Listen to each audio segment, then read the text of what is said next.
nesta noite, nós vamos encontrar em Atos capítulo 2, dos versículos 41 a 47.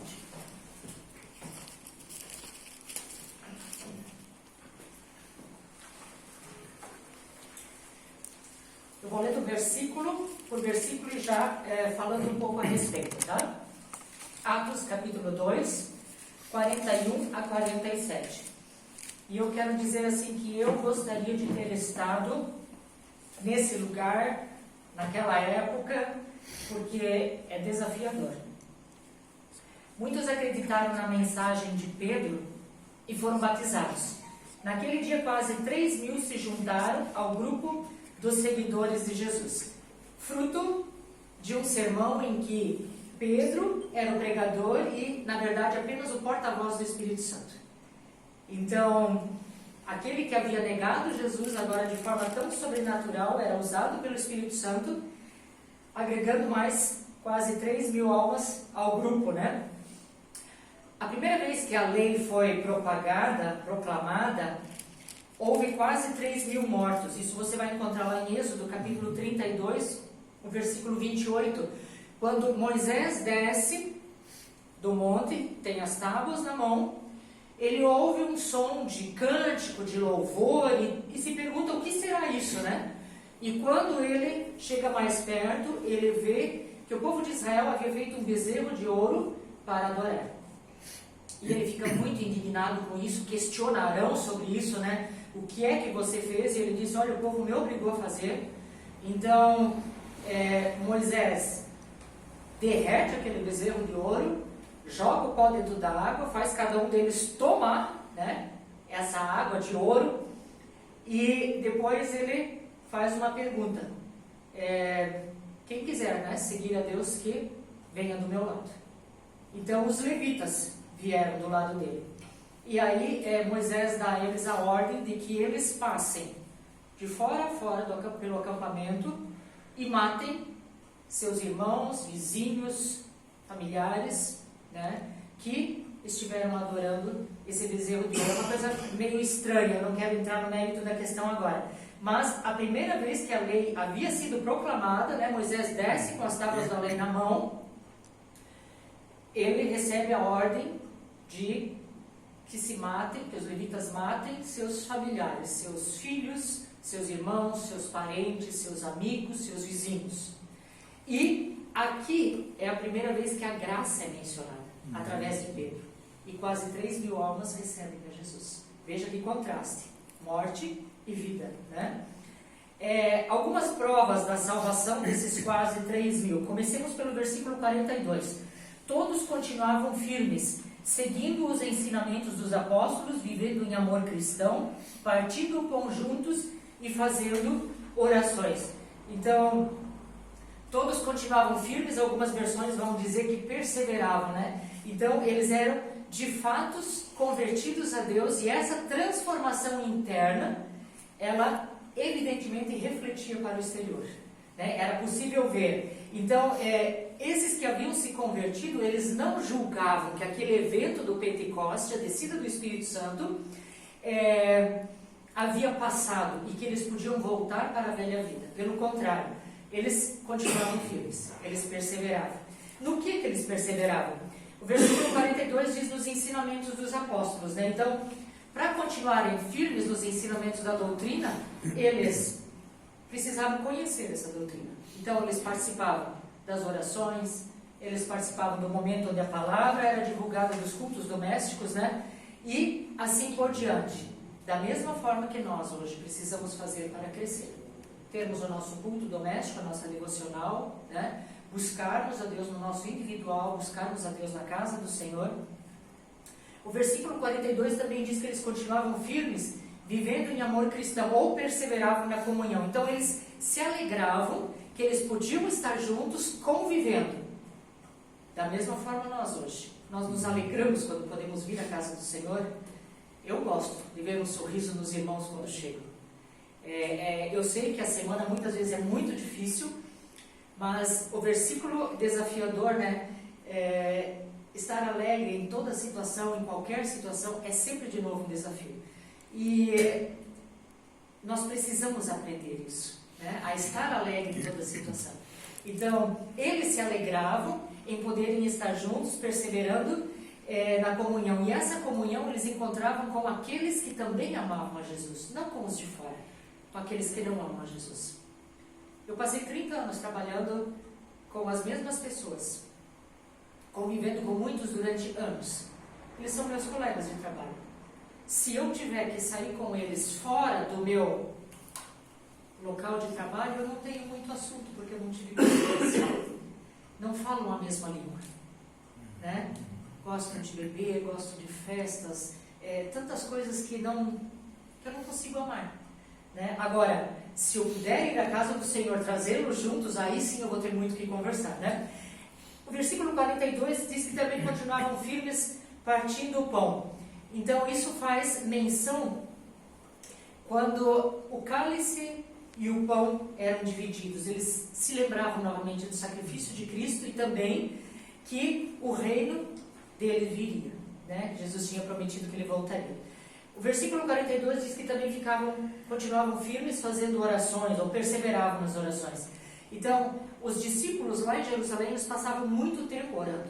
Atos, capítulo 1, versículo 14, vai dizer isso, que eles se reuniam com as mulheres, a mãe de Jesus, os irmãos de Jesus, enfim, eles passavam muito tempo orando.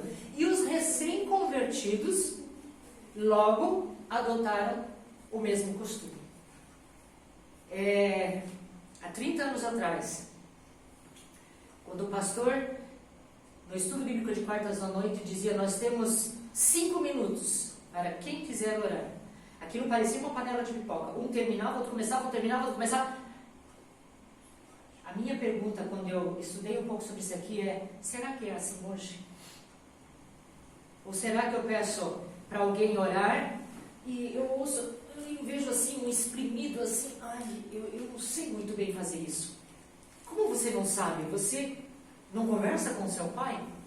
Né? Então, da forma como você conversa com seu pai no seu silêncio, você pode expressar isso verbalmente, né? Então, quem ia chegando, quem ia se convertendo, logo tinha esse mesmo costume. Estar participando ativamente das orações, de estar se colocando na presença de Deus. O versículo 43 diz, os apóstolos faziam muitos milagres e maravilhas, por isso todas as pessoas estavam cheias de temor. Em toda a alma havia temor. Então, era tão evidente que Deus estava com os primeiros discípulos, que os descrentes, eles olhavam com reverência e temor para eles e para a igreja, né? E muitos milagres se faziam. E Deus ainda faz esses milagres hoje. Nós é que muitas vezes dizemos assim, é uma coisa tão pequena que eu acho que não é um milagre. Não existe milagre pequeno, milagre grande, existe milagre, né? Então, que a gente pudesse também ser usado por Deus na vida de outro. E o maior milagre é a conversão de alguém. Então, que Deus possa nos usar na vida daqueles que nos servem para que haja conversões. 44 e 45 diz, todos os que criam estavam juntos e unidos e repartiam uns com os outros o que tinham. Vendiam as suas propriedades e outras coisas e dividiam o dinheiro com todos de acordo com a necessidade de cada um. Sabem, o Espírito Santo é um espírito de amor. E os discípulos primitivos, eles davam lugar ao Espírito Santo. Então, eles amavam uns aos outros na prática. Eles não conseguiam ver, eles não conseguiam ver o seu próximo passando necessidade sem tomar uma providência, sem fazer alguma coisa. Não significa que tinham que vender suas propriedades, porque Ananias e Safira venderam, mentiram, retiveram uma parte do dinheiro, né, e acabaram mortos por causa da mentira. Então, os discípulos não pediam isso, mas quem fazia? Fazia por livre e espontânea vontade, porque tinha esse espírito de amor dentro deles. O versículo 46, todos os dias, unidos, se reuniam no pátio do templo e nas suas casas partiam o pão e participavam das refeições com alegria e humildade. Então, eles não abandonavam as reuniões. E a vida doméstica, a vida familiar no lar, era muito diferente. É muito diferente quando todos são convertidos. Na nossa família, quando a gente se reúne, nem todos são convertidos. e a gente já sente que aquela pessoa fica meio de lado, ela se sente excluída, mesmo que você esteja o tempo inteiro abraçando, incluindo, é diferente. Parece que não se fala a mesma língua, né? E o versículo 47 diz que louvavam a Deus por tudo e eram estimados por todos. Então, essa era uma marca, né? O louvor a Deus. Eles se regozijavam com a salvação. Que nós pudéssemos nos regozijar também com a salvação. E a cada dia o Senhor juntava ao grupo as pessoas que iam sendo salvas. O resultado disso tudo era crescimento. Então, muitas almas foram salvas. O povo de toda parte, ele era atraído pela alegria que havia nos crentes. Então, era uma coisa muito ardente, né? Que era manifestada de diversas maneiras. O Espírito Santo agia de tal forma que os de fora podiam ver, puxa, aquele está passando necessidade, mas todos já vão de encontro. Aquele lá está triste, todos já vão abraçá-lo, né? Então, e muitos prodígios eram feitos. Deus operava por intermédio dos apóstolos. Você não gostaria de fazer parte de uma igreja assim? Tão ativa, tão dinâmica, né? Onde tudo acontecia. Quando o Pedro chega à porta do templo, lá prata e ouro eu não tenho, mas o que eu tenho dou. Em nome de Jesus, levanta e anda. Eu não preciso sempre ter dinheiro. Eu posso ter um abraço, eu posso ter uma mensagem no WhatsApp, né? Eu posso compartilhar o que eu tenho. Enfim, existem tantas maneiras.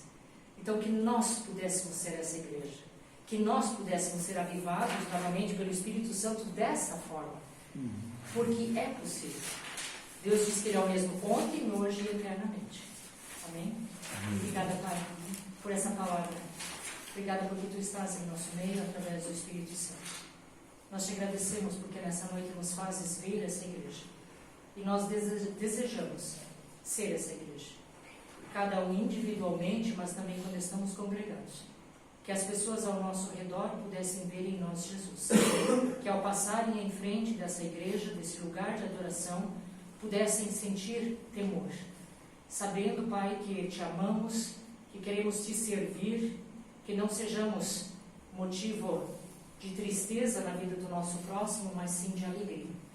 Quando, na atualidade, as igrejas estão tão desqualificadas, o cristianismo está tão descredenciado, Pai, por tantas coisas que acontecem, que nós pudéssemos ser essa chama viva do Teu amor, que o Teu Espírito Santo atue em nossas vidas. Nós Te agradecemos porque podemos estar juntos e Te louvamos, em nome de Jesus. Amém.